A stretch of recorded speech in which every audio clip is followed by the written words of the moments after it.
আমরা একটা অঙ্ক দেখতে পাচ্ছি যে 0, 1, 2, 3 দ্বারা গঠিত 4 অঙ্কের বৃহত্তম সংখ্যা এবং ক্ষুদ্রতম সংখ্যার বিয়োগফল কত। এটা অনেক ইম্পর্টেন্ট একটা অঙ্ক।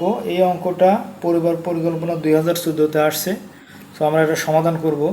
তো সমাধানের জন্য আমাদের ফর্মুলাটা কি, বিয়োগফল বের করতে হবে। কিসের?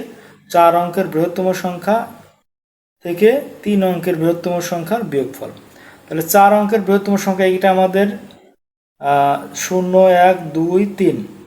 এটা হলো বৃহত্তম সংখ্যা। লিখতে হবে কি, প্রথমে আমাদের বড় সংখ্যাটা 3, তারপরে 2, তারপরে 1, তারপরে 0। এটা হলো 4 অঙ্কের বৃহত্তম সংখ্যা।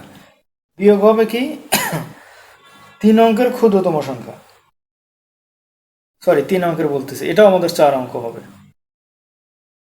তাহলে 4 অঙ্কের ক্ষুদ্রতম সংখ্যা কত? প্রথমে আমাদের 0 আসবে, কিন্তু যেহেতু শূন্যের কোনো দাম নাই আর 0 দিলে আমাদের 4 অঙ্ক ফিল আপ হয় না, এই জন্য আমার 0-র পরের যে ঘরটা মানে 1 আছে, 1 দিতে হবে, এরপরে 0টা দিতে হবে, এরপরে যথারীতি 2 এবং তারপরে 3।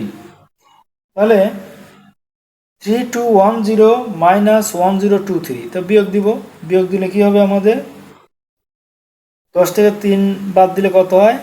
7, হাতে থাকে 1, 1 আর 3, 1 আর 2 3, আর 3 আছে কত হলে 11, তাহলে 8, হাতে থাকবে আমাদের 1, 1 থেকে 2 থেকে 1 বাদ দিলে 1 হবে, আর এখানে 3 থেকে 1 বাদ দিলে 2 হবে।